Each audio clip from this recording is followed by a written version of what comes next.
सबसे पहले तो मैं गुजारिश करूंगा कि जो इस्लाम में खड़े हैं अगर वो भी जहां जगह मिले बैठ जाएं, ताकि जिस नेक मकसद के लिए आप आए हैं इंशाअल्लाह वो हासिल करें, जो बयान हो उसे तवज्जो से सुने। और दूसरी गुजारिश मैं अपने माइक वाले भाई से ये करूंगा कि रात चूंकि काफ़ी हो गई है और हमारे पीरो मुर्शिद अमीर अहले सुन्नत ये तरबियत फरमाते हैं कि जब भी कहीं महफिल हो, इज्तिमा हो, तो माइक वगैरह की साउंड उतनी आवाज़ होनी चाहिए कि जितने लोग हैं उनको आवाज़ जाए, ना कि हमारी इस आवाज़ से किसी को तकलीफ़ पहुँचे, किसी के आराम में खलल हो। क्योंकि हुकूकुल इबाद का ख्याल रख के हम नेकी करेंगे तो इंशाअल्लाह उसका अजर भी मिलेगा। अल्लाह करीम हम सब की इस पाक दरबार पर हाज़िरी को कबूल फरमाए। गाजी सैयद मासूम अली शाह बुखारी रहमतुल्लाहि तआला अलैह 400 साल पुराने बुजुर्ग हैं।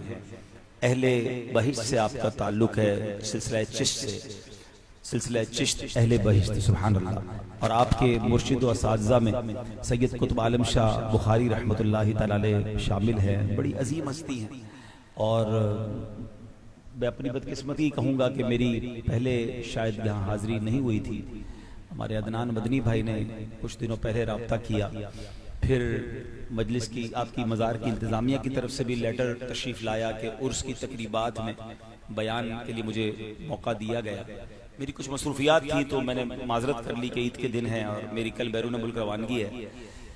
लेकिन वो कहते हैं ना कि कुछ साहिब तसर्रुफ बुजुर्ग होते हैं, तो इन्होंने उर्स में तो बुलाया ही बुलाया, उर्स से 2 दिन पहले भी बुला लिया।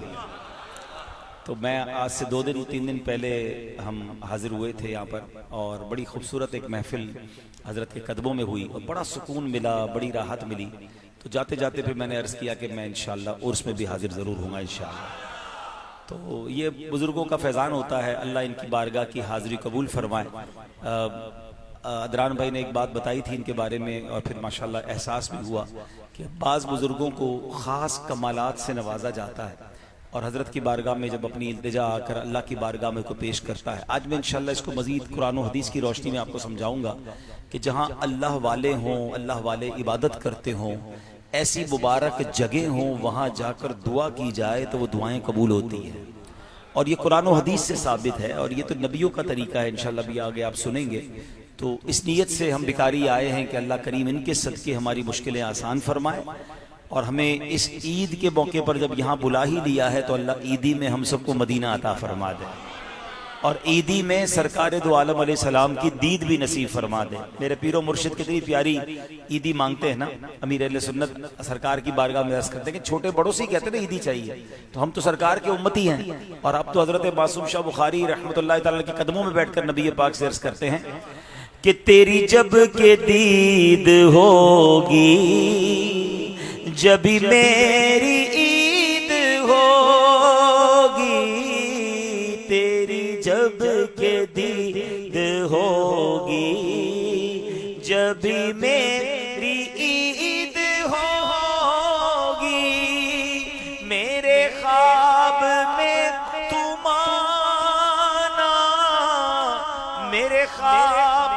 में तुम आना, मदनी मदीने वाले, मदनी मदीने वाले, हसनैन के नाना मदनी मदीने वाले, ज़हरा के बाबा मदनी मदीने वाले, मदनी मदीने वाले, तेरे दर से शाह बेहतर, तेरे आस्ता से बढ़ कर, तेरे दर से शाह बेहतर, तेरे आस्ता से बढ़ कर है भला कोई ठिकाना, है भला कोई ठिकाना, मदनी मदीने वाले, मदनी मदीने वाले, मदनी। इतनी मुबारक जगह पर आए हैं तो जरूर ईदी मिलेगी इंशाअल्लाह, ईदी लेकर जाएंगे इंशाअल्लाह। माशाल्लाह इतनी मुबारक जगह है। अभी इमाम साहब ने किबला ने बताया कि दरबार शरीफ का फैज़ान कैसा जारी है कि बरसों से यहाँ इस फैज़ान की बरकत से कई गैर मुस्लिम कलमा पढ़कर मुसलमान हुए। और ये भी बताया गया कि हमारे इमाम साहब के हाथ पर 13 गैर मुस्लिमों ने कलमा पढ़कर इस्लाम कबूल किया।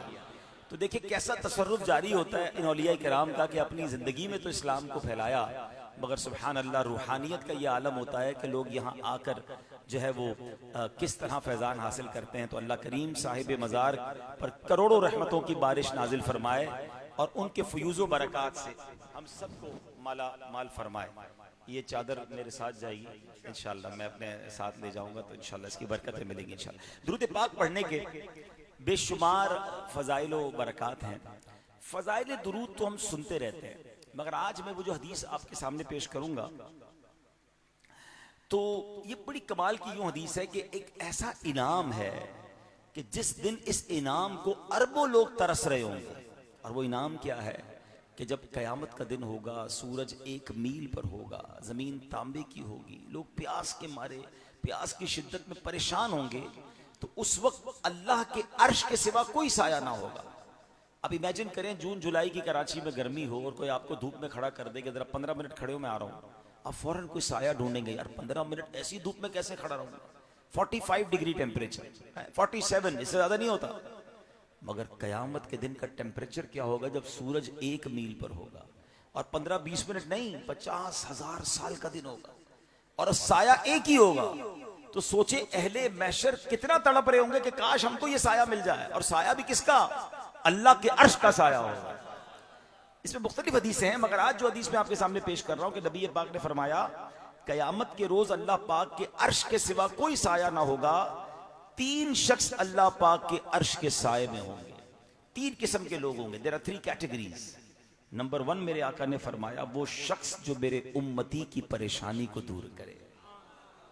जिंदगी ऐसे गुजारिए प्यारे इस्लामी भाइयों, लोगों की परेशानियां दूर करें, परेशानियां पैदा ना करें। कुछ लोग ऐसे होते हैं जो परेशानियां पैदा कर रहे हैं, तकलीफ दे रहे हैं, तंज कर रहे हैं, मुश्किल कर रहे हैं, धमकियां दे रहे हैं, रोब जमा रहे हैं। नहीं, जो लोगों के लिए परेशानियां पैदा करेगा सोचे उसका क्या हाल होगा। जो परेशानी दूर करता है ना, उसकी दुनिया में भी खैर हो जाती है, और इससे बड़ी खैर क्या होगी कि आखिरत में अल्लाह के अर्श का साया नसीब हो जाएगा। अच्छा, अब एक और हदीस पाक है, ये परेशानी दूर करने वाली मैं आपको बात बताऊं। हदीस पाक का खुलासा है कि जो किसी बंदे की परेशानी दूर करता है ना, अल्लाह उसकी परेशानी दूर फरमा देता है और दुनिया और आखिरत की परेशानी दूर फरमा देता है। मैं कभी कभी सोचता हूं जितनी हमारी परेशानियां हैं, हम में सबके साथ कोई ना कोई प्रॉब्लम होगी। मेरी परेशानी या आपकी परेशानी हल करना हमारे हाथ में नहीं है। हम बीमार हैं या घर में कोई बीमार है या कर्जा है या व्हाटएवर जो प्रॉब्लम है, मैं अपने हाथ से तो उसको ठीक नहीं कर सकता। मगर मुझे एक फार्मूला बता दिया गया है कि अगर मैं किसी मुसलमान की परेशानी दूर कर दूं ना, अल्लाह मेरी परेशानी दूर कर देगा। तो मैं अपनी परेशानी रखूं साइड पे और अब आसपास जरा नजर दौड़ाऊं कि मेरे करीब के लोगों में, मेरे जानने वालों में कौन किस परेशानी में, जो मेरी हैसियत है। अच्छा, ये भी बड़ा प्रॉब्लम है कि जब परेशानी दूर करने की बात करते हैं लोग कहते हैं यार लगता है पैसे वाला ही परेशानी दूर कर सकता है। ये हमारे दिमाग में अजीब सी बात समा गई है कि पैसे होंगे तो मैं किसी की परेशानी दूर कर सकता हूं। चले थोड़ी देर के लिए मान लिया कि पैसों से परेशानियां दूर होती हैं। अगर ये मान ले तो फिर तो कोई अमीर परेशान ना हो। जो भी अमीर है उसकी सारी परेशानियां दूर हो जाएंगी, पैसे खर्च करेगा परेशानी दूर हो जाएगी। ऐसा नहीं है। परेशानी का ताल्लुक पैसे से नहीं है। परेशानी दूर करने के बहुत सारे तरीके हैं। आप किसी को मीठे बोल बोल के उसका गम दूर कर सकते हैं, अच्छी बात करके उसका गम दूर कर सकते हैं, दिलासा देकर उसके साथ कुछ वक्त बिताकर उसके लिए कोई अच्छी सी सिफारिश करके, जो भी जायज तरीका है। बहुत सारे तरीके जिससे आप मुसलमान की परेशानी दूर कर सकते हैं। तो मुसलमानों में नाराजगी हो गई, आप बिठा के स्लो करा के परेशानी दूर कर सकते हैं। तो परेशानी दूर करने वाला काम किया करें, इंशाअल्लाह कयामत के दिन अल्लाह के अर्श का साया नसीब होगा। दूसरे नंबर पर मेरे आका फरमाते वो कौन होगा जिसको अल्लाह के अर्श का साया मिलेगा? मेरी सुन्नत को जिंदा करने वाला। हाँ, अब ये गौर कर लें कि हम कितनी सुन्नतों पर अमल करते हैं।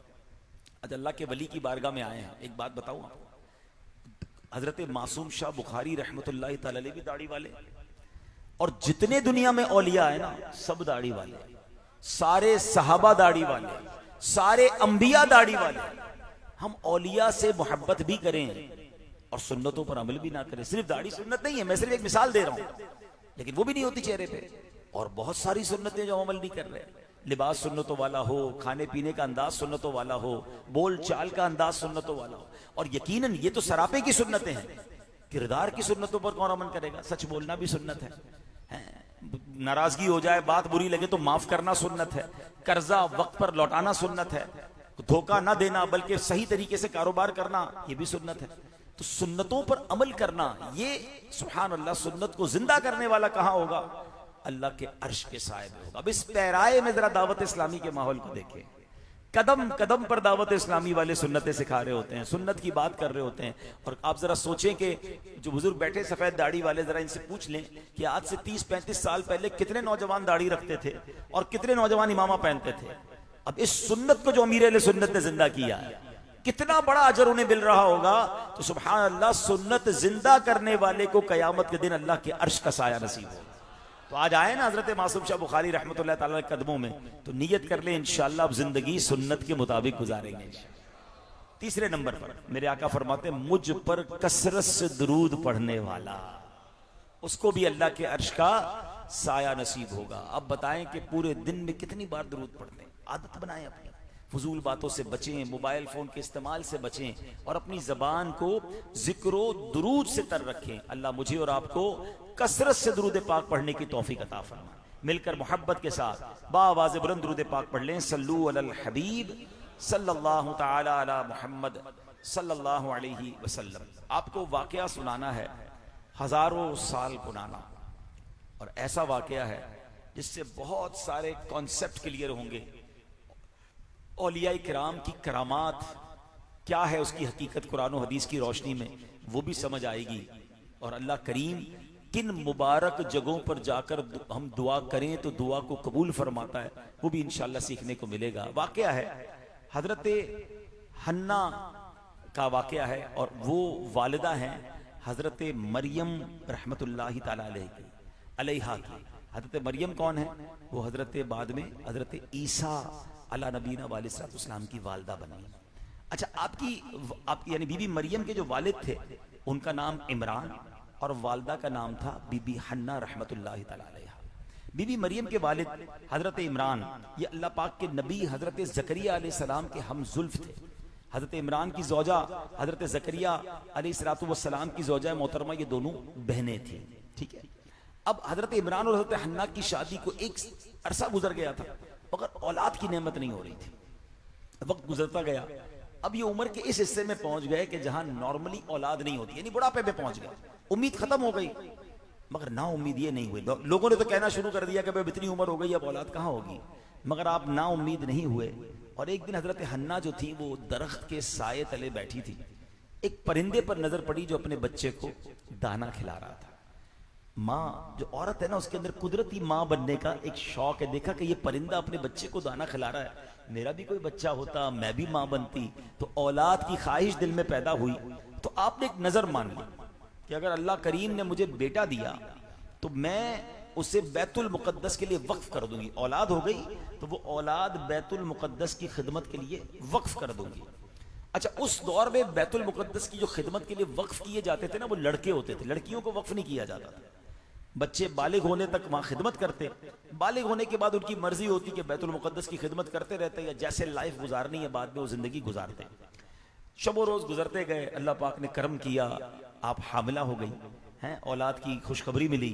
और कुछ अरसे के बाद हजरत हन्ना के यहाँ विलादत हुई, मगर वो विलादत बेटे की नहीं हुई, बेटी की विलादत हुई।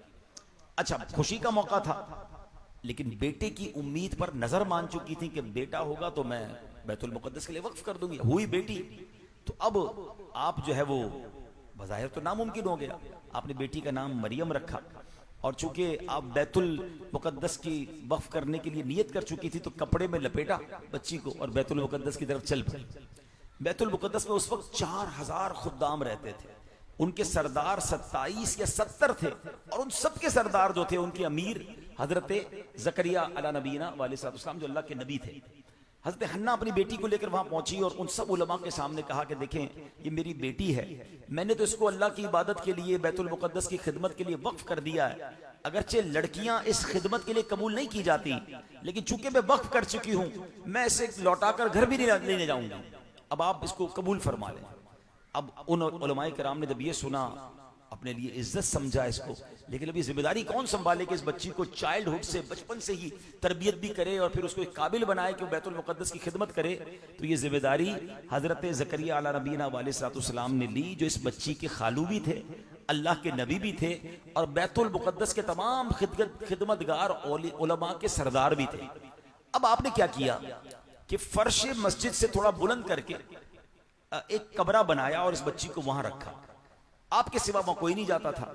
खाने पीने वगैरह का सामान, जरूरत की चीजें आप वहां उसको पहुंचा देते थे और वापसी पर दरवाजा बंद करते, ताला लगाकर वापस आते थे, कोई और नहीं जाता था उस कमरे में। अच्छा, आप अलैहिस्सलाम जब खाने पीने का सामान लेकर वहां पहुंचते तो देखते कि बच्ची के पास बेमौसम के फल हैं। अब गर्मी में सर्दी के फल हैं, सर्दी में गर्मी के फल हैं, ठीक है ना। अभी जैसे मिसाल के तौर पे हमारे यहाँ कुछ ऐसे फल हैं जो इस वक्त नहीं है, वो नॉर्मली ठंड में आते हैं, तो वो अगर अभी किसी के पास हो तो हम हैरान हो जाते हैं ना, अभी कहां से आ गया भाई। अब तो चले निजाम है, फ्रिज में रख लेते हैं लोग, फ्रीज कर लेते हैं और उस तरह स्टोर करके बेचते हैं। मगर उस जमाने में थाउजेंड्स ईयर अगो, हजारों साल पहले बेमौसम के फल थे। तो उस छोटी सी बच्ची से आपने पूछा कि ये फल कहां से आए। अच्छा, कमाल देखिए कि जो कॉन्वर्जेशन है, हजरत ज़करिया का सवाल और उस बच्ची का जवाब, ये दोनों गुफ्तगू को रब्बे करीम ने कुरान मजीद में शामिल फरमाया, कुरान में नाजिल फरमाया। अल्फाज सुभान अल्लाह देखें, वो कहती है, वो आप पूछते हैं अन्ना लकी हादा, ये तेरे पास कहां से आया, ऐ मरियम ये कहां से आया। उस बच्ची का हिकमत भरा जवाब सुने, वो कहती है हुआ मिन इंदिल्लाह इन्नल्लाह यर्ज़ुकु मन यशाउ बिगैरि हिसाब। फरमाया वो अल्लाह के पास है, बेशक अल्लाह जिसे चाहे बेगिनती दे, बिला हिसाब अता फरमा। इतना कमाल का जवाब इस छोटी सी बच्ची ने दिया। हज़रत ज़करिया ने जब बच्ची की ये करामत देखी कि इस छोटी सी बच्ची के पास इस मेहराब में बेमौसम के फल आ रहे हैं, तो अब आपके दिल में भी बेटे का शौक पैदा हुआ। उस वक्त आपकी और आपकी ज़ौजा की उम्र भी ज्यादा हो गई थी। अब आपने क्या खूबसूरत इससे इस्तेदलाल लिया कि जब बेमौसम का फल अल्लाह इस बच्ची को दे सकता है, तो हमारे यहाँ औलाद का मौसम तो नहीं बचा। मैं भी बड़ी उम्र में हो चुका, मेरी ज़ौजा भी हो गई, मगर मेरा रब चाहे जब इस बच्ची को वो बेमौसम के फल दे सकता है, तो हमें आज इस बेमौसम में औलाद भी दे सकता है। तो अब कमाल क्या किया हजरत ज़करिया अलैहिस्सलाम ने कि आपने सुभान अल्लाह उस बच्ची की जहां इबादत की जगह थी ना, उसी जगह पर जाकर जहां ये गुफ्तगू हुई है, वो बच्ची जहां रहती थी वहां जाकर, कहीं और नहीं, उसी जगह जाकर, अब जरा ये जुमला याद रखिएगा, वहां जाकर बारगाह इलाही में दुआ की, ऐ मौला मुझे इस बुढ़ापे में खास अपनी तरफ से एक पाक और सुथरा, क्या अल्लाह की बारगाह में अर्ज की, यहां पुकारा ज़करिया ने अपने रब को, बोला ऐ रब मेरे, मुझे अपने पास से दे सुथरी औलाद, बेशक तू ही दुआ सुनने वाला है। अब जो इस पूरी आयत में खूबसूरत बात समझने वाली है ना, हुनालिका दआ ज़करिया रब्बा, क्या कहा अल्लाह ने, यहां पुकारा, एग्जैक्टली उस जगह जाकर हजरत ज़करिया ने अपने रब को पुकारा। अरे आप तो अल्लाह के नबी थे, जहां से पुकारते रब को पुकार सकते थे। एग्जैक्टली हजरत मरियम की उस मेहराब में जाकर, हजरत मरियम के उस मकाम पर जाकर अपने रब को पुकारा। सुभान अल्लाह, यानी अल्लाह के नबी भी ये जानते थे कि अल्लाह वाले जहां हो, जहां उनका वक्त गुजरा हो, वहां जाकर दुआ मांगी जाए, अल्लाह दुआ सुन लेता है, अल्लाह दुआ कबूल फरमाता है। और ऐसा ही हुआ, अल्लाह पाक ने उनकी दुआ को कबूल फरमाया। कुछ अरसे के बाद उनके यहाँ नेक और साले पर फर्जंद पैदा हुआ। जरा सोचो तो सही, दुआ कबूल कैसे हुई, बेटा भी मिला, उस बेटे का नाम याह्या रखा गया और हजरत याह्या को भी अल्लाह ने नबूवत से सरफराज फरमा दिया। वालिद भी नबी और आपके बेटे भी नबी, सुभान अल्लाह। अब क्या हुआ, हजरत मरियम का मर्तबा फिर कैसा आगे बढ़ा। अभी तो बचपन का ये आलम है ना, जवानी में क्या हुआ कि अल्लाह करीम ने आपको बगैर बाप के हजरत ईसा अला नबीना अलैहिस्सलाम जैसा फर्जंद अता फरमाया।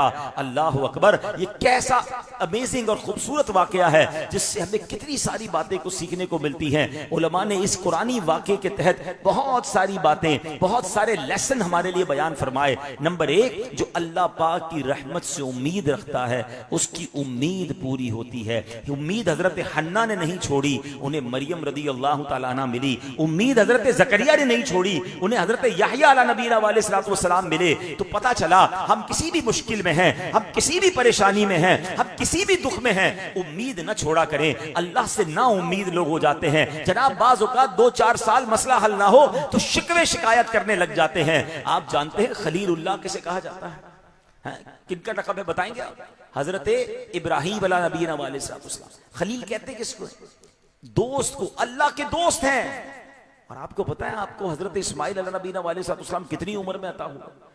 अपने 99 साल की उम्र तक दुआ की।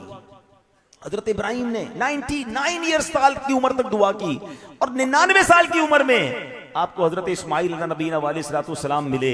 आप मायूस ना हुए, आप माद अल्लाह बदजन ना हुए, आपने कंप्लेन ना की। खलीलुल्लाह है। और हम गुनाहगार होते हुए भी थोड़ा अरसा निकल जाए, दुआ कबूल ना हो तो शिकवे शिकायत के जनाब बाजार पे जाके मांगा, फला जगह जाके दुआ करवाई, फला बुजुर्ग से दुआ करवाई। नहीं जनाब, अगर ताखीर है तो इसमें भी कोई मेहरबानी है, इसमें भी अल्लाह की कोई हिकमत है। बल्कि एक इश्क वाली बात बता दूं, अब ताखीर इंशाल्लाह बुरी नहीं बल्कि बात सूरतों में अच्छी लगेगी कि सुभान अल्लाह रिवायतों में ये मजमून मिलता है कि जब कोई, चलो इसको इसकी और चीज से रिलेट भी कर देता हूं। बाज़ औक़ात ये भी लोग कह रहे होते हैं यार मेरी दुआ तो कबूल नहीं होती। एक दोस्त है वो नमाज भी नहीं पढ़ता, वो रोजे भी नहीं रखता, काम भी उल्टे करता है, उसके सारे काम सीधे। मैं नमाज भी पढ़ रहा हूँ, रोजे भी रखता हूँ, सदका खैरात भी करता हूँ, मेरे काम बड़े मुश्किल से होते ही नहीं, मसला हल नहीं होता। शैतान है ना, वसवसे डाल रहा है। अब सुनो, रिवायतों में आता है कि जब कोई फासिक फाजिर काफिर अल्लाह से दुआ करता है ना, अल्लाह फरिश्तों से फरमाता है इसका काम जल्दी कर दो, मुझे इसका मांगना पसंद नहीं आ रहा, जिसको जल्दी फारिग करो। और जब अल्लाह का कोई प्यारा अल्लाह से दुआ करता है ना, अल्लाह फरिश्तों से फरमाता है इसका काम अभी मत करना, इसको और मांगने दो, इसका मांगना मुझे पसंद आ रहा है, इसका पुकारना पसंद आ रहा है। यार सच बताओ, मैं जो मांगू वो मिल जाए वो अच्छा, या कभी एक बार रब फरिश्तों से फरमा दे कि मेरे बंदे को और मांगने दो, मुझे इसका मांगना पसंद आ रहा है। तो जल्दी नहीं मचानी, मांगते रहिए। सुभान अल्लाह, दुआ मांगने में फायदा ही फायदा, नुकसान नहीं। रिवायतों में आता है दुआ 3 बातों से खाली नहीं होती। अब मैं इसको थोड़ा सा दुनिया की एग्जांपल में समझा दूं कि अगर मैं आपको ये कहूं कि आप जब जब दुआ मांगेंगे ना, 3 गिफ्ट बॉक्स हैं, 3 में से एक गिफ्ट बॉक्स मिलेगा और तीनों कमाल के हैं। अब आप सोचे कितनी दुआ मांगेंगे, हर दुआ में गिफ्ट मिलेगा, हर दुआ में गिफ्ट मिलेगा। अब मैं आपको हदीस पाक सुनाने जा रहा हूं। आका अलैहिस्सलाम फरमाते दुआ 3 बातों से खाली नहीं होती, 3 में से एक चीज जरूर हो जाती है। नंबर 1, या तो वो जो मांगता है उसको मिल जाता है। हम जो मांगते हैं हम उसी को असल में समझते हैं दुआ कबूल हुई ना, कि यार मिला नहीं तो इसका मतलब दुआ कबूल नहीं। आका फरमाते या तो जो वो मांगता है वो मिल जाता है, या उस दुआ की बरकत से उस पर आने वाली किसी मुसीबत को टाल दिया जाता है। तीसरे नंबर पर फरमाया या उसके लिए कयामत के दिन सवाब जमा कर दिया जाता है। जब वो बरोज़े कयामत पहुंचेगा और पहाड़ जितनी नेकियां देखेगा तो वो अल्लाह से कहेगा मौला मैंने तो ये नेक अमाल नहीं किए। तो इरशाद होगा ये वो दुआएं हैं जो तुमने दुनिया में मांगी थी, वहां कबूल ना हुई, इनका अजर आखिरत के लिए जमा कर दिया गया। हदीस के अल्फाज हैं, बंदा तमन्ना करेगा काश दुनिया में कोई दुआ कबूल ही ना होती, इतना अजर मुझे आखिरत में मिल रहा है। इसका मतलब ये हुआ जब जब मैंने दुआ मांगी, जब जब अल्लाह को पुकारा है, उसका मुझे बेनिफिट जरूर हुआ है। अगर आंखों से नजर नहीं आ रहा तो मेरे रब ने बेहतर फैसला फरमाया होगा। अब मिसाल के तौर पे आपने दुआ मांगी या अल्लाह कारोबार में बरकत दे, उर्स पर भी गया हूं, हजरत मासूम शाह बुखारी के मजार पर भी गया और जनाब रात भर इबादत करता रहा और दुआ रब से मांगी, मगर कारोबार में बरकत तो नहीं हुई। रमजान में भी 15,000 की सेल थी, रमजान के बाद भी जनाब 12,000 की हो गई क्योंकि ईद भी चली गई, सेल तो नहीं बढ़ी। लोगों ने कहा था दुआ मांगो तो कबूल हो जाएगी। मुझे बताएं आपकी सेल 15,000 से दुकान की 20,000 हो जाए, ये अच्छा है? ये अल्लाह ना करे दुकान में आग लगने वाली थी, अल्लाह ने वो आग बुझा दी, अल्लाह ने वो आग टाल दी। आपका मेरा एक्सीडेंट होने वाला था, टांग टूटने वाली थी, अल्लाह ने उस आफत को दूर कर दिया उस दुआ की बरकत से, तो वो ज्यादा बेहतर हुआ। या मेरा कारोबार बढ़ जाता। तो अल्लाह के फैसलों पर यकीन रखें ना। और कुछ चीजें तो महसूस भी होती हैं, आपको भी होती होंगी यार। चलते चलते हम बच जाते हैं किसी एक्सीडेंट से, हैं? नहीं होता, ब्रेक लगा देते, अरे यार बच गया, गिरते गिरते बच गया, बच्चा गिरते गिरते बच गया। अचानक आप देखते हैं 1 सेकंड 5 सेकंड 2 सेकंड के फर्क से मैं किसी हादसे से बच गया। ये कैसे बच गया? ये कोई दुआ थी, ये कोई सदका था, ये कोई नेकी थी जो आपके आड़े आई है और आपको इस मुसीबत से बचाया है। आप कोई कारोबार शुरू करने लगे थे, ऐसा कई बार हुआ होगा, किसी कारोबार में, किसी रिश्ते में, किसी मामले में वो काम जब नहीं हुआ आपको बड़ा अफसोस हुआ होगा कि यार ये काम हो जाता तो कमाल हो जाता, मगर थोड़े अरसे बाद पता चलता है कि यार अल्लाह ने बचा लिया, इस काम में और दोस्त गए थे वो तो फंस गए, उनके तो पैसे खराब हो गए, उनका फला नुकसान हो गया, यार अल्लाह ने कितना अच्छा मेरे लिए फैसला फरमाया। उस वक्त समझ नहीं आता, मगर बाद में बाजों का दिखा भी दिया जाता है। तो यकीन करें ना अल्लाह पर, ठीक है। तो पहला मदनी फूल क्या सीखने को मिला कि उम्मीद नहीं छोड़नी है। दूसरी बात, जब भी उम्मीद के साथ रब्बे करीम की बारगाह में खुलूस नीयत और सिद्क़ के दिल से दुआ की जाए, वो दुआ जरूर कबूल होती है। देखे ना हजरत मरियम ने क्या दुआ की थी, हजरत मरियम की वालदा हन्ना ने क्या दुआ की थी रहमतुल्लाहि ताला अलैहा, के बुढ़ापे के बावजूद, ऐसी उम्र में औलाद नहीं होती, अल्लाह ने बेटी अता फरमाई और बेटी भी वलिया है। और हाल ये हुआ कि दूध पीने की उम्र में ही करामतों का ज़ुहूर होना शुरू हो गया। अच्छा, एक और बड़ी प्यारी बात मुफ्ती अहमद यार खान नईमी रहमतुल्लाह ताला अलैह मुफस्सिर कुरान भी हैं, उन्होंने इस आयत के तहत बड़ी प्यारी बातें लिखी। आप फरमाते हैं कि कुछ लोगों का अपने आप को दीन के लिए खालिस कर देना जरूरी है। अगर सब लोग दुनिया में मशगूल हो जाएं तो दीन कैसे कायम रहेगा। काश मुसलमान इससे इबरत पकड़ें और अपनी बाज औलाद को खिदमत दीन के लिए वक्फ कर दें, जिन्हें बचपन से ही तैयार करें। मगर अफसोस, अब मुसलमान की नजर रोटी पर रह गई। मगर याद रखो, तुम्हारी इज्जत दीन से है और दीन का बाकी रहना उलमा और सालिहीन से है। अगर अपनी बका चाहते हो तो अपनी जमात में ऐसे लोग ज्यादा बनाओ। रब्बे करीम फरमाता है, फलौला नफरा मिन कुल्ली फिरकतिन मिनहुम ताइफतुन लियतफक्कहू फिद्दीन, फरमाया तो क्यों ना हुआ कि उनके हर गिरोह में से एक जमात निकले कि दीन की समझ हासिल करे। फलौला नफरा मिन कुल्ली फिरकतिन मिनहुम ताइफतुन लियतफक्कहू फिद्दीन। अब सोचे, यानी एक जमात होनी चाहिए तुम्हारे अंदर, कुछ लोग होने चाहिए जो दीन के लिए वक्फ हों, दीन को सीखें। आज लोग क्या कहते हैं, यार फैमिली में एक डॉक्टर होना चाहिए, फैमिली में एक वकील होना चाहिए, फैमिली में जनाब कोई ऐसा बंदा हो जिसके असर और रसूख हो। सच्ची बात यह है, फैमिली में एक आलिम दीन होना चाहिए। हाँ, इंशाअल्लाह घर में आलिम होगा, पूरे घर का नक्शा बदल देगा। हम दुनिया के पीछे भाग रहे हैं जो फजीलत उलमा की हैं। हदीस में मजमून मिलता है कि कयामत के दिन जब और लोग जन्नत की तरफ जाएंगे, उलमा को कहा जाएगा रुक जाएं और लोगों की शफाअत करें, अपने साथ जन्नत में ले जाएं। अगर मेरा बेटा आलिम हुआ, मेरी बेटी आलिमा हुई, मेरे खानदान में कोई आलिम हुआ और मैंने उसको आलिम बनने में मदद भी की हो, इधर तो हौसला तोड़ते हैं लोग, मौलवी बन के क्या करेगा भाई। कुरान कह रहा है कम से कम कुछ लोग तो अलग करें हमारे घर से। अच्छा, फिर करते क्या है, ये भी बड़ा मसला है। फैमिली में अगर किसी को आलिम या मदरसे में भेजना है ना, हाफिज बनाने के लिए मदरसे भेजना है, तो बच्चा भी वो भेजना है जो हमारे काम का नहीं है। क्या करेंगे, मिसाल के तौर पर किसी के 4 बेटे हैं ना, एक बेटा बड़ा होशियार, हिसाब किताब में बड़ा माहिर, कहते हैं इसको तो अकाउंटेंट बनाएंगे, इसको हिसाब बड़ा अच्छा आता है। दूसरा बेटा वो जरा घर के पुर्जे उर्जे भी ठीक कर लेता है, इसका दिमाग बड़ा चलता है, इसको इंजीनियर बनाएंगे। तीसरा बेटा सबक में बहुत पक्का, और इसको डॉक्टर बनाएंगे। चौथा किसी काम का नहीं, ना सबक याद कर रहा है, रोज शरारतें कर रहा है, चीजें तोड़ रहा है, समझ भी इसकी थोड़ी कम है, इसको मदरसे में डाल दो। यानी बच्चा भी अल्लाह की राह में वो देना जो हमारे काम का नहीं। होना क्या चाहिए, सबसे बेस्ट बच्चा, बेहतरीन बच्चा, जो सबसे होशियार हो, बंदा कहे कि इंशाल्लाह इसको आलिम बनाऊंगा, पूरी दुनिया में जाके दीन का डंका बजाएगा।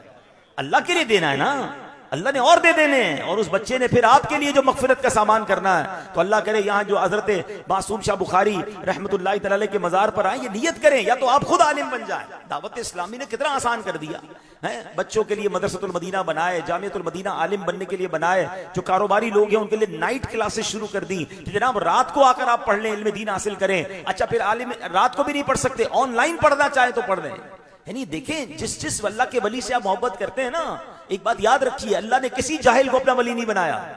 2 बातें हमेशा याद कर ले, ये बड़ा प्रॉब्लम है आजकल जनाब। 6-8 मालाएं कोई पहन ले, 10-12 अंगूठियां पहन ले, और लंबे लंबे बाल रख ले, ओ बाबा बड़ा पहुंचा हुआ है।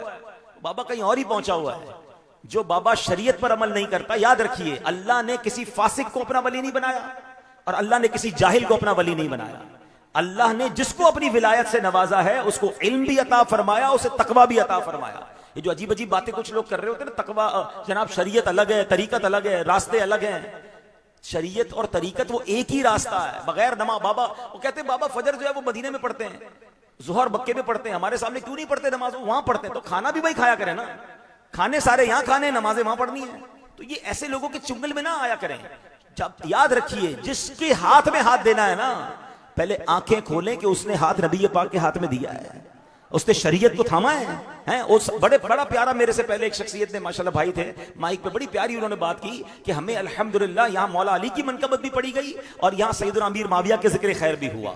तो ये हमें असल हमारा जो जिसको कहते हैं पैमाना ये है कि हमने उसका दामन थामना है जिसने अल्लाह का, अल्लाह के रसूल का, सहाबा का, अहले बैत का, औलिया इकराम का दामन थामा है। सबके लिए अदब वाली बात करता है कि नहीं करता, ये पहले देखना जरूरी होता है। तो आज हम जो बात कर रहे हैं कि अपने, ये प्रॉब्लम पता है क्यों है, हम इल्म सीख नहीं रहे तो लोग हमें पागल बनाते हैं। लोग जनाब जहालत की वजह से हमारे बहुत सारी मासूम तो नहीं कहूंगा, बेवकूफ लोगों को ले जाते हैं। अगर हम इल्म दीन सीखने वाले बने तो कुरान और सुन्नत के जरिए समझेंगे भी और समझा सकेंगे। जो लोग करामत का इनकार करते हैं, मैं उनसे सवाल कर रहा हूं। मैंने आपको अल्लाह की किताब पढ़कर सुनाई है, हजरत मरियम अल्लाह की नबी है? नहीं है, नबी तो हो नहीं सकती, मर्द नबी होता है ना, तो वो क्या है, वो वलिया हैं। उस वलिया की करामत का जिक्र कुरान में मौजूद है। बेमौसम के फल वहां आते हैं और अल्लाह के नबी जहां वो मौजूद थी वहां जाकर दुआ करते हैं, अल्लाह उनकी दुआ कबूल फरमाता है। इससे करामत का सबूत भी मिला। इससे मज़ारात औलिया या अल्लाह वालों के जहां उन्होंने इबादत की, उनकी चिल्लागाह हो, वहां जाकर दुआ की जाए, दुआ कबूल होती है। इसका सबूत भी हमें कुरान से मिल गया और ऐसे बहुत सारे सबूत मौजूद हैं। लेकिन कंफ्यूज हो जाते हैं, सोशल मीडिया पर आकर हमें कोई समझाता है, हम कहते हैं हाँ यार ये बात तो सही कर रहा है, लेकिन चूंकि हमारे पास इल्म नहीं है। मुझे बताइए, हजरत सुलेमान अला नबीना वालेसलाम का दौर है और आप फरमाते हैं अपनी मजलिस में, और ये वाकया भी कुरान में मौजूद है कि मैं चाहता हूं कि मलका बिल्कीस की आने से पहले उसका तख्त मेरे पास आ जाए। वो तख्त कितना बड़ा था, ये छोटी टेबल नहीं है, कई गज चौड़ा, कई गज लंबा तख्त है और जनाब वो 4 गली दूर नहीं, किसी और मुल्क में मौजूद है। आज भी अगर उस तख्त को उस मुल्क से लेकर हजरत सुलेमान के पास कोई लाना चाहे, अगर हवाई जहाज में भी लाए तो loading, unloading, take off, landing, उसमें भी कई घंटे निकल सकते हैं। एक शख्स कहता है जो आपके दरमियान मौजूद है, फरमाया वो जिन था। जिन कहता है हुजूर आपकी मजलिस को खत्म होने से पहले मैं उस तख्त को ले आऊंगा। चले, हो सकता है कोई कहे कि जिन्नात के पास तो ताकत होती है, सुभान अल्लाह। अब एक ऐसा शख्स वहां मौजूद है, हजरत सुलेमान कहते हैं मुझे इससे भी पहले चाहिए। अब एक हजरत सुलेमान का उम्मती है, नाम उनका है आसिफ बिन बरखिया। वो कहते हैं हुजूर आपकी पलक झपकने से पहले वो तख्त ले आऊंगा। ये वाकया किसी की स्टोरी बुक में नहीं, अल्लाह के मुबारक कलाम कुरान मजीद में मौजूद है। और होता क्या है, कुरान कहता है अभी बात पूरी होती है, अभी ये गुफ्तगू हो रही होती है और बल्कि बिल्कीस का तख्त जो है वो हजरत सुलेमान के सामने मौजूद होता है। अब वेरी सिंपल, आसिफ बिन बरखिया क्या ये नबी हैं? ये नबी नहीं हैं, उम्मती हैं। किसके उम्मती हैं जरा बताओ?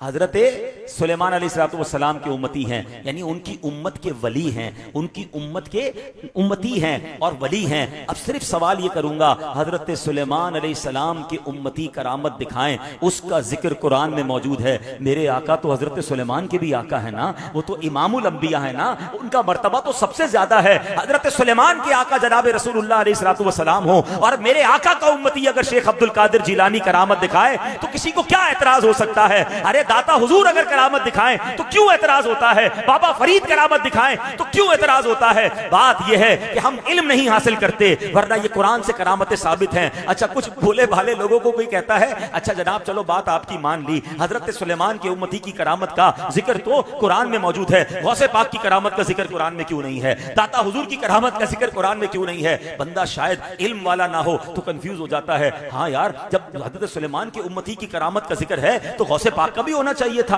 दाता हुजूर का भी होना चाहिए था। उस बेचारे को कोई समझाए कि दाता हुजूर और बाबा फरीद जो हैं वो नबी पाक के बाद इस दुनिया में आए हैं, कुरान पहले नाजिल हो चुका है। जब कुरान पहले नाजिल हुआ तो बाद के वाकयात का जिक्र कैसे होगा? अल्लाह अकबर। बस भोले भाले मुसलमान परेशान हो रहे होते हैं। हमारे पास ये अल्हम्दुलिल्लाह कुरानी सबूत मौजूद है और ये बात बुखारी शरीफ की हदीस में भी मौजूद है कि जब बंदा अल्लाह का कुर्ब हासिल कर लेता है तो रब फरमाता है मैं उसकी आंखें बन जाता हूं जिससे वो देखता है, मैं उसके हाथ बन जाता हूं जिससे वो पकड़ता है, मैं उसके कान बन जाता हूं जिससे वो सुनता है, मैं उसके पैर बन जाता हूं जिससे वो चलता है। अल्लाह अकबर। मैं आपसे पूछता हूं, मेरे हाथ में ये मोबाइल है, चंद हजार रुपए का मोबाइल लूं, 200-300 रुपए का इंटरनेट लूं और जनाब यहां बैठ के सारी दुनिया देखूं, गूगल मैप पर दुनिया का हर मंजर देखूं, तो आप कहेंगे जनाब ये इंटरनेट का कमाल है। बताओ तो सही, जब अल्लाह जिसकी आंखें बन जाए, उसका नूर किसी की आंखों में आ जाए, जब किसी की समात में अल्लाह का नूर दाखिल हो और गौसे आजम फरमाए नजर तू इला बिला बिलादिल्लाहि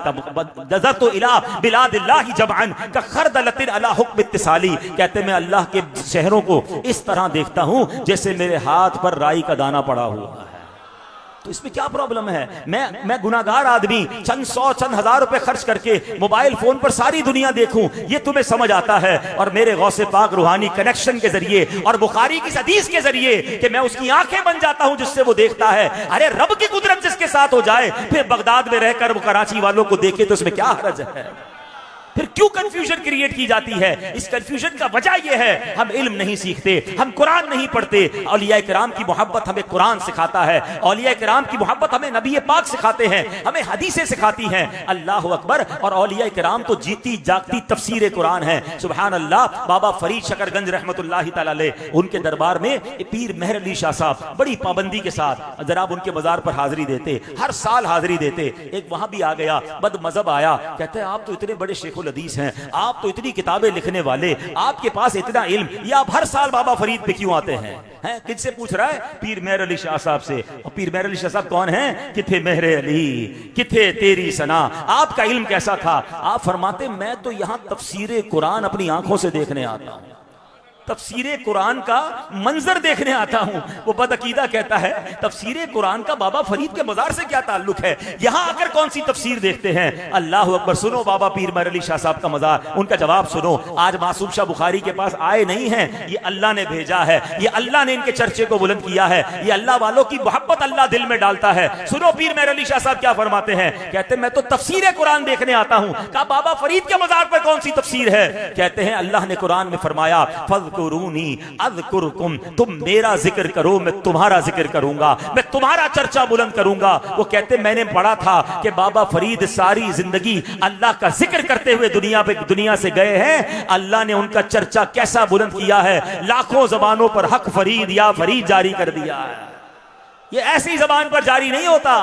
अल्लाह की कसम लाहौर में रिश्तेदार हमारा रहता हो, हालांकि मेरा कोई रिश्तेदार नहीं है, मगर दिल तड़पता है तो लाहौर जाकर बाबा हमारे दाता हुजूर के पास जाने को तरसता है। अजमेर में हमारा कोई रिश्तेदार नहीं, मगर पूछो औलिया के चाहने वालों से, जी चाहता है कभी मौका मिले तो गरीब नवाज के दरबार पर जाएं। बगदाद में कोई रिश्तेदार नहीं रहता, मगर तड़प रहे हैं औलिया के चाहने वाले कि गौसे पाक के दरबार में जाएं। ये क्यों जाते हैं? अरे जनाब अपनों के पास जाने का टाइम नहीं है, ये ऐसे नहीं जाते। ये अल्लाह ने मोहब्बत डाली है। फज़कुरूनी अज़कुरुकुम, तुम मेरा जिक्र करो मैं तुम्हारा चर्चा करूंगा। अल्लाह वालों ने अल्लाह का जिक्र किया, अल्लाह ने उनकी मोहब्बत लोगों के दिलों में डाल दी, उनका जिक्र आज भी बाकी है। तो है मेरे प्यारे इस्लामी भाइयों, औलिया किराम से मोहब्बत ये हमारे ईमान का तकाजा है। ये अल्लाह वाले हैं जो अल्लाह से मिला देते हैं। अल्लाह अल्लाह किए जाने से अल्लाह न मिले, अल्लाह अल्लाह किए जाने से अल्लाह न मिले, अल्लाह वाले हैं जो अल्लाह से मिला देते हैं। हाँ ये बात जरूर है,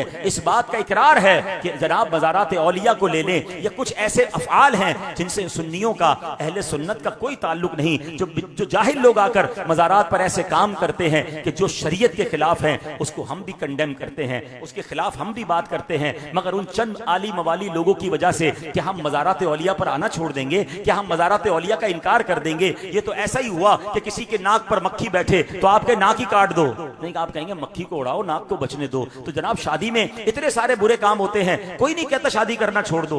अक्लमंद आदमी क्या कहता है? यार जो गलत काम है वो ना करो, बाकी शादी तो अच्छा काम है, सुन्नत है। तो बिल्कुल हमारा भी मानना यह है कि मज़ारात औलिया पर हाजिरी देना, शरीयत के मुताबिक हाजिरी देना, यहाँ आकर दुआएं रब की बारगाह में करना और फिर इनकी सीरत को पढ़कर अपनी जिंदगी पर अमल करना, ये बड़ी नेकी का काम है। हाँ जो गलत काम होते हैं वो माशाअल्लाह अब अवेयरनेस बढ़ती जा रही है। देखिए ना आज भी तो उर्स है, कौन सा ढोल तमाशा हो रहा है, आज भी तो उर्स है, कौन सी बेपर्दगी हो रही है, आज भी तो उर्स है, कौन सा माअल्लाह यहाँ पर नशा हो रहा है, अल्लाह रसूल की बातें हो रही हैं, महफिल नाच चल रही है, रात के इस पहर भी अल्लाह के बंदे अल्लाह और उसके प्यारों का जिक्र कर रहे हैं। ये खूबसूरत अंदाज है उर्स मनाने का, ये खूबसूरत अंदाज है अल्लाह वालों के पास हाजिरी देने का। तो है मेरे प्यारे इस्लामी भाइयों, सीखने को क्या मिला कुरान के इस वाक़े से कि हमारे अंदर से कुछ लोग वक्फ इल्लाह होने चाहिए, दीन के मुबल्लिग बनने चाहिए, अहले इल्म बनकर दुनिया भर में इल्म की शमा को रोशन करने वाले बनने चाहिए। और अब आखिर में ये बात जरूर अर्ज करूंगा कि जिस भी अल्लाह के वली की सीरत को पढ़ें जनाब, उनकी सीरत में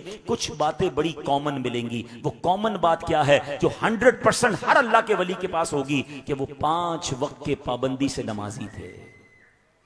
मैं कहूं कि मैं औलिया का चाहने वाला, मैं कहूँ मैं पंजतन का गुलाम, मैं कहूँ मैं गौस पाक का मुरीद हैं, और मेरी नमाजें कैसे कज़ा हो सकती हैं? माशाल्लाह अभी 2 दिन पहले आप सारे 5 वक्त के नमाजी थे। मजे की बात तो यह है ना कि 2 दिन पहले हम सारे 5 वक्त के नमाजी अल्हम्दुलिल्लाह, पूरी मस्जिदें भरी हुई थी। तो नमाज रमजान में भी फर्ज, रमजान के बाद भी फर्ज है। औलिया कराम के चाहने वालों, आज नियत करें, बड़ी मुबारक बारगाह में आए हैं। देखें आप यहाँ पर आकर कुछ तो तोहफा लेकर आए होंगे ना, इतनी बड़ी बारगाह में आए हैं, इनके उर्स में आए हैं, तोहफा बाद में इनसे लेंगे, पहले खुद भी तो कुछ तोहफा देना। तो हमारा तोहफा क्या हो कि हम हजरत की बारगाह में नियत करें कि या अल्लाह आज के बाद मेरी कोई नमाज कज़ा नहीं होगी, और इस नियत का सवाब मैं हजरत को तोहफा भेज रहा हूँ। क्या खूबसूरत तोहफा होगा। फिर देखे ना, गुलाम जो होता है ना, हमेशा याद रखे, वो अपनी हैसियत के मुताबिक तोहफा देता है, और बादशाह अपनी शायान शान अता फरमाते हैं। मेरे करीम से अगर कतरा किसी ने मांगा, दरिया बहा दिए हैं, दुर बे बहा दिए हैं। आप अच्छी नीयत तो पेश करें ना। अब जिसके चेहरे पे दाढ़ी नहीं है, मैंने आपको क्या कहा, अल्लाह का हर वली दाढ़ी वाला, अल्लाह का हर नबी पाक का हर साहबी दाढ़ी वाला, अल्लाह के हर नबी दाढ़ी शरीफ वाले थे। तो मेरे चेहरे पे भी तो दाढ़ी होनी चाहिए ना। आपको पता है हमारी एक 1-to-1 मुलाकात होने वाली है नबी पाक से। हाँ, ये आपको शायद याद होना चाहिए। मजमे में नहीं, अकेले 1-to-1 कैसी मुलाकात हो। वो कहाँ होगी? वो मुलाकात हम सबकी कब्र में होगी, और उस वक्त कोई और नहीं होगा, हम होंगे और हमारे आका अलैहिस्सलाम होंगे इंशाअल्लाह। अब उस मुलाकात की क्या तैयारी है? मिसाल देता हूं, दुनिया में जो आपकी फेवरेट पर्सनैलिटी हो, आपको कहा जाए आपकी 4 दिन बाद उनसे मुलाकात है, आप कहेंगे अच्छा मैं जरा कपड़े तो खरीद लूं, उनके लिए कोई तोहफा तो खरीद लूं, तैयारी तो करूं यार, पता नहीं अच्छा बातें क्या करनी है, थोड़ी देर की मुलाकात होगी, पॉइंट्स भी लिख लूं, फिर पता नहीं मौका मिले ना मिले। अल्लाह अकबर, जिनके सबब कायनात बनी है, जो वजह तख्लीक कायनात है, मेरे आका अलैहिस्सलाम से हम सबकी मुलाकात होनी है। उस मुलाकात की तैयारी नहीं करनी है? कैसे मुंह दिखाऊंगा, क्या बात करूंगा, क्या अर्ज करूंगा, क्या पेश करें जाना, क्या चीज हमारी है, ये दिल भी तुम्हारा है, ये जान भी तुम्हारी है। 2 किस्म के लोग हैं इस वक्त मुसलमानों में।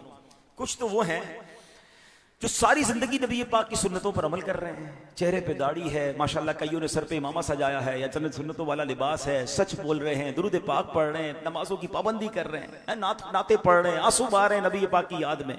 तो वो तो इंतजार कर रहे हैं। मोमिन के लिए तो मौत तोहफा है। पूछो आला हजरत से, कहते हैं जान दे दो वादाए दीदार पर, नकद अपना दाम हो ही जाएगा। अब तो इंतजार कर रहे हैं कि जनाब वो मौत का वक्त कब आएगा। मोमिन के लिए तोहफा है। वो शायर लिखते हैं ना, जब सरकार कब्र में आएंगे तो आशिक रसूल की कैफियत क्या होगी। कब्र में सरकार आए तो मैं कदमों पर गिरूं, अगर फरिश्ते भी उठाएं तो मैं उनसे यूं कहूं कि अब तो पाए नाज से मैं ऐ फरिश्तों की उठूं, मर के पहुंचा हूं यहां इस दिल रुबा के वास्ते। आशिक रसूल तो मुंतजिर है।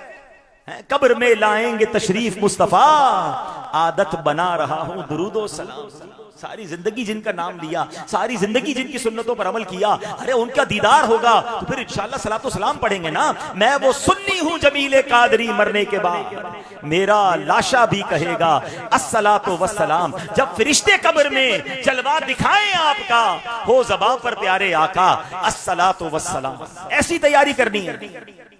मगर जो सुन्नतों से मुंह फेरे हुए हैं, जिसकी नमाजें कज़ा हो रही हैं, आका फरमाए जो इलत कुर्रतु ऐनी फिस्सलाह, नमाज में मेरी आंखों की ठंडक है। और अभी रमजान गया नहीं और नमाजें कज़ा होना शुरू हो गई। जिसका चेहरा सुन्नतों वाला नहीं, जिसका लिबास सुन्नतों वाला नहीं, जिसके आमाल गंदगी में डूबे हुए, कैसे मुंह दिखाएगा नबी पाक अलैहिस्सलाम को। और खुदा की कसम, अगर कब्र में नबी पाक ने चेहरा फेर लिया ना और आका की पहचान ना मिली तो मारे जाएंगे। क्यों? आपको पता है कब्र के 3 सवाल हैं। ये पेपर आउट है, सवाल भी पता है, जवाब सबको बता दिया गया। कौन से 3 सवाल है? मर रब्बुका, तेरा रब कौन है, मां दीनुका, तेरा दीन क्या है, और फिर एक प्यारा सा चेहरा दिखाया जाएगा और पूछा जाएगा मां कुंत तकूलु फी हक्की हादर रजुल, इस मुबारक चेहरे वाली हस्ती के बारे में क्या कहा करता था। हमको तीनों का जवाब पता है कि रब अल्लाह है, इस्लाम दीन है, और ये तो नबी पाक अलैहिस्सलाम का प्यारा चेहरा है। मगर उलमा फरमाते हैं जवाब वही दे सकेगा कब्र में जिससे अल्लाह और उसके रसूल राजी होंगे। यहां याद है, वहां भुला दिया जाएगा। अगर अल्लाह और उसके रसूल नाराज हुए तो हमने उस मुलाकात की तैयारी करनी है। आज आए हो ना मुबारक जगह पर, बी प्रिपेयर फॉर दैट। अच्छा कमाल की बात, ये मुलाकात कब है ये नहीं पता। वो आज भी हो सकती है, वो कल भी हो सकती है। हाँ, जब भी इंतकाल तो कभी भी हो सकता है ना। अचानक दुनिया से लोग चले जाते हैं, हो सकता है आज चले जाएं, कल चले जाएं। तो अक्लमंद कौन है कि जो रोजाना रेडी रहे, मैं रोज ऐसी जिंदगी गुजारूं कि अगर आज रात कब्र में गुजरेगी ना तो अल्लाह राजी होगा, कब्र जन्नत का बाग बनेगी, आका तशरीफ लाएंगे तो सीने लगा लेंगे। आला हज़रत कहते हैं ना, जो आशिक रसूल जाएगा ना कब्र में, उसके साथ क्या होगा? फरमाते हैं कब्र में लहराएंगे ताहशर चश्मे नूर के, कब्र में लहराएंगे ताहशर चश्मे नूर के, जलवा फरमा होगी जब तलात रसूलुल्लाह की। आका आ जाएंगे तो फिर तो कब्र में नूर अला नूर हो जाएगा ना। एक और जगह आला हज़रत कहते हैं ना, गोरे गोरे पांव चमका दो खुदा के वास्ते, हुजूर अपने मुबारक कदम लेकर आ जाएं मेरी कब्र में, बड़ी अंधेरी रात है, गोरे गोरे पांव चमका दो खुदा के वास्ते, नूर का तड़का हो प्यारे, गोर की शब तार है। अल्लाह अकबर। अब आप फैसला कीजिए कि ऐसी जिंदगी गुजार रहा हूं कि मुझे मेरे आका मुझसे राजी होंगे, वरना नशा करने वाला, चोरी करने वाला, डकैती लगाने वाला, माँ बाप को सताने वाला, मुसलमानों के हक दबाने वाला, किसी के पैसे छीन लेने वाला, किसी के माल पर कब्जा करने वाला, हराम रोजी कमाने वाला, नमाजें कज़ा करने वाला, जुआ खेलने वाला, बदकारी करने वाला सोचे कि कब्र में मैं अपने आका को क्या मुंह दिखाऊंगा। नहीं मेरे प्यारे इस्लामी भाइयों, मैंने जिंदगी ऐसे गुजारनी है। आज किसी को कहो झूठ ना बोलो, आज किसी को कहो धोखा मत दो, तो लोग कहते हैं यार मैं अकेला सच बोल के क्या करूंगा, सारे लोग झूठ बोल रहे हैं, सारे लोग धोखा दे रहे हैं, पूरी मार्केट गलत काम कर रही है, मेरे अकेले से क्या होगा। मैं आपसे पूछता हूं, कब्र में सारी मार्केट के साथ जाना है या अकेले जाना है? जब जाना अकेले है ना तो आका से एक बात तो कह सकोगे ना, हुजूर मैं अपने हिस्से का चिराग जलाकर आया हूं, हुजूर मैं अपने हिस्से की नेकी करके आया। लोग नहीं करते वो आपका मतलब नहीं है ना, आप आका से ये तो कह सकेंगे कि हुजूर मैं आपकी सुन्नत पर अमल करके आया, मुझे बड़े ताने दिए दोस्तों ने, दाढ़ी रखी तो बड़ा मजाक उड़ाया, मगर हुजूर आपकी सुन्नत ही इसने सजाई। हुजूर नमाज पढ़ता था, लोग सताते थे, मेरे दोस्त मजाक उड़ाते थे, हुजूर मैंने नमाजों की पाबंदी की, मैं मार्केट में सच बोलकर कारोबार करता था, लोग कहते थे सच बोलोगे कारोबार नहीं चलेगा, हुजूर आपका फरमान था सच बोलना, मैं सच बोलता रहा। हुजूर लोगों ने कहा थोड़ी मिलावट कर लो, थोड़ा झूठ चलता है, थोड़ी डॉट चलता है। मैंने हदीस सुनी थी, मन गश्शा फलैसा मिन्ना, जो धोखा दे वो हम में से नहीं। हुजूर मैंने धोखा नहीं दिया, मैं थोड़े पर खुश रहा, मैं हलाल पर खुश रहा, हुजूर मैं आपकी सुन्नत के मुताबिक चलकर आया। बताओ तो सही मेरे आका कैसे राजी होंगे, कितना खुश हो जाएंगे। तो है मेरे प्यारे इस्लामी भाइयों, बस आज का पैगाम ये लेकर जाना है, उस मुलाकात की तैयारी करनी है जो हम सब की होनी है और रहमतुल लिल आलमीन से होनी है, खातमुन नबिय्यीन सल्लल्लाहु अलैहि वसल्लम से होनी है। इंशाअल्लाह उस मुलाकात को हमने यादगार बनाना है, उस मुलाकात को हमने कामयाब बनाना है।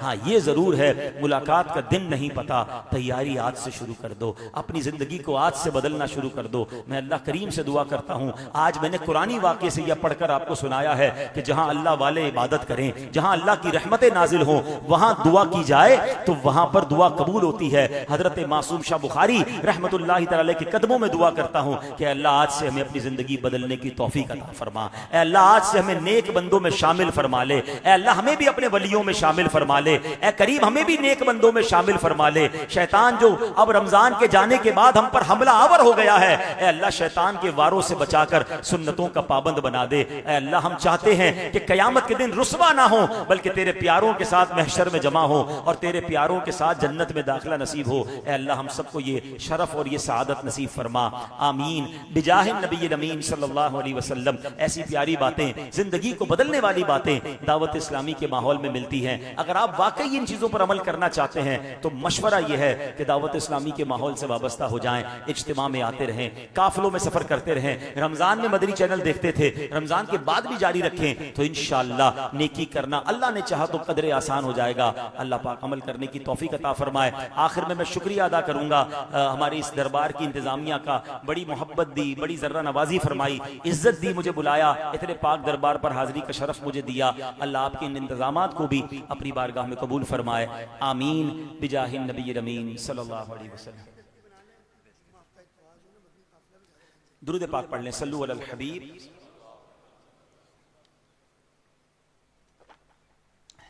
अल्लाह के वलियों की बात हुई है, उनके फैजान की बात हुई है, तो फैजान हासिल करने का तरीका यह भी है कि किसी शेख तरीकत पीर कामिल के हाथ में अपना हाथ देकर मुरीद हो जाया जाए। और सुभान अल्लाह, इस दौर में एक ऐसी अजीब हस्ती है कि हमने देखा कि जो उनके दामन से वाबस्ता होता है, हमने लोगों को गुनाहों को छोड़कर नेक बनते हुए देखा, बड़े बड़े गुनाहगारों को गुनाहों से तौबा करते हुए देखा। और वो शख्सियत किबला शेख तरीक़त, अमीर अहले सुन्नत, बानी दावत इस्लामी अबू बिलाल मोहम्मद इलियास अत्तार कादरी साहब हैं। और हज़रत साहब की तो बात कितनी निराली है कि आप हमें अपना मुरीद बनाकर गौसे पाक के मुरीदों में शामिल कर देते हैं। गौसे पाक की शान क्या है? गौस पाक फरमाते हैं, मेरा कोई मुरीद बगैर तौबा किए दुनिया से नहीं जाएगा। तो आप में से कोई भी ऐसे मेरे इस्लामी भाई यहाँ मौजूद हों या ये लाइव बयान अगर जा रहा है, तो हमारे व्यूवर्स में से अगर आप किसी पीर साहब के मुरीद नहीं हैं, तो इससे अच्छा कौन सा मौका होगा कि इतनी बड़ी अजीम हस्ती के कदमों में बैठकर गौसे पाक के मुरीदों में शामिल हो जाएं। इनकी निगाह इनायत भी शामिल हो जाएगी। और अगर आप वैसे किसी पीर साहब से मुरीद हैं तो चाहें तो बेअत बरकत हासिल कर लें। आप इंशाल्लाह अपने पीर साहब से मुरीद रहेंगे, अमीर अहले सुन्नत का फैज़ान, गौसे पाक का फैज़ान भी इनके जरिए से मिलना शुरू हो जाएगा। जैसा मैं कहता जाऊँ, जो मुरीद बनना चाहते हैं वो दोहराते जाएं। बिस्मिल्लाहिर्रहमानिर्रहीम, अस्सलातु वस्सलामु अलैका या रसूल अल्लाह व अला आलिका व अस्हाबिका या हबीब अल्लाह, ला इलाहा इल्लल्लाह मुहम्मदुर रसूलुल्लाह सल्लल्लाहु तआला अलैहि वसल्लम। तौबा करता हूँ मैं अपने तमाम पिछले गुनाहों से और आइंदा अल्लाह और रसूल की नाफरमानी नहीं करूँगा। मुरीद होता हूँ मैं अमीर अहले सुन्नत का और उनके ज़रिए सरकारे बगदाद हुजूर गौसे पाक शेख अब्दुल कादिर जीलानी रहमतुल्लाहि ताला अलैह का, या अल्लाह मुझे जनाब गौसे आज़म के मुरीदों में कबूल फरमा और सिलसिला कादरिया की बरकतों से माला माल फरमा। सल्लू अलल हबीब। अगले जुम्मे हफ्ता इतवार 3 दिन के लिए अल्हम्दुलिल्लाह काफिला रवाना होगा। तो आप तमाम इस्लामी भाई कोशिश करें हज़रत के इसाले सवाब के लिए 3 दिन राह खुदा में सफ़र भी करें। अल्लाह करीम इस 3 दिन में काफिले में जो सफ़र करें, अल्लाह उन्हें जल्दी जल्दी मक्के मदीने की हाज़िरी भी नसीब फरमा। सल्लू अलल हबीब।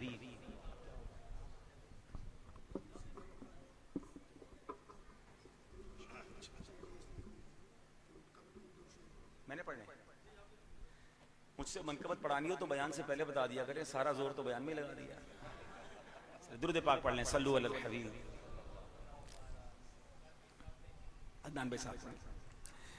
नजरे करम खुदारा, नजरे करम खुदारा, सरकार गौसे आज़म नजरे खुदारा, मेरा खालिका सबर दो, मेरा खालिका सबर दो, मैं फकीर हूँ तुम्हारा, नजरे ऐ शाहे जीना, नजरे करम खुदा, ऐ मीरे मीरा, नजरे करम। मनकबत पे भी लोग जो है ना कंफ्यूज करते हैं, भाई ये नजरे करम खाली कासा भर दो, ये तो अल्लाह भरता है, ये अल्लाह के वलियों से मांगते, देखो शिर्क करते हैं।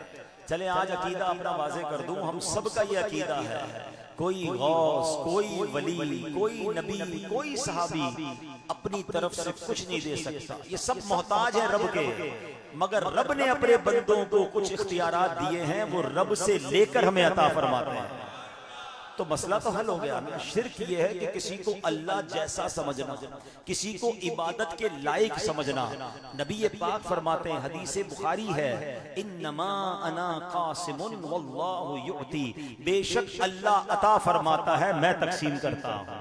तो अगर जो तकसीम करने वाला है अगर उससे मांग रहे हैं तो इसका मतलब ये नहीं कि हम ये समझ रहे हैं कि वो देने वाला रब है। तो अल्लाह के किसी वली से भी अगर कोई कह रहा है तो अल्हम्दुलिल्लाह सबका अकीदा यही है कि हकीकी देने वाला रब है। हर वली अल्लाह का मोहताज है, लेकिन अल्लाह दुनिया में भी तो होता है तो बड़े लोग होते हैं, अपने चंद मखसूस लोगों को अथॉरिटी दे देते हैं कि मेरी तरफ से साइन कर देना, मेरी तरफ से प्लॉट ट्रांसफर कर देना, मेरी तरफ से मुलाजिमीन को तनख्वाह बांट देना। तो हम जाकर मैनेजर से तनख्वाह ले रहे होते हैं कि मेरी तनख्वाह दे दो, मगर जहन में यही होता है कि ये साहब ने दी है, इसको इख्तियार मिला है बिला तमसील, समझाने के लिए। अल्लाह का कोई बेटा नहीं, मगर अल्लाह अपने प्यारों को इख्तियारात अता फरमाता है, और ये भी कुरान और हदीस से ही साबित है। तो हमारा अकीदा भी यही है कि गौसे पाक ये वलियों के सरदार हैं, अल्लाह ने इनको अता फरमाया है, और वो अपनी रब की मर्जी से कुम बिइज़्निल्लाह कहकर जब मुर्दों को जिंदा कर सकते हैं, वो अल्लाह की इज़्न से जनाब लोगों को अता फरमाते हैं। तो इसी तसव्वुर में हम उनसे अर्ज कर रहे हैं कि नजरे करम खुदारा, नजरे झोली हमारी भर दो, वरना कहेगी दुनिया झोली हमारी भर दो, वरना कहेगी दुनिया ऐसे सखी का मंगता, शाहे जीना का मंगता, फिरता है मारा मारा। नजरे करम खुदा ए मीरा नजरे करम खुदा ए पीरा नजरे करम खुदा, नजरे खुदा मौला अली का सदका, दाता पिया का सदका, गंजे शकर का सदका, अहमद रजा का सदका, गंजे शकर का सदका, मासूम शाह का सदका, मेरी लाज रख लो या गौस, मेरी लाज रख लो या गौस, मैं मुरीद हूँ तुम्हारा। नजरे करम खुदा ए शाहे जीला, नजरे करम खुदा ए मीरा नजरे करम खुदा, नजरे करम खुदा।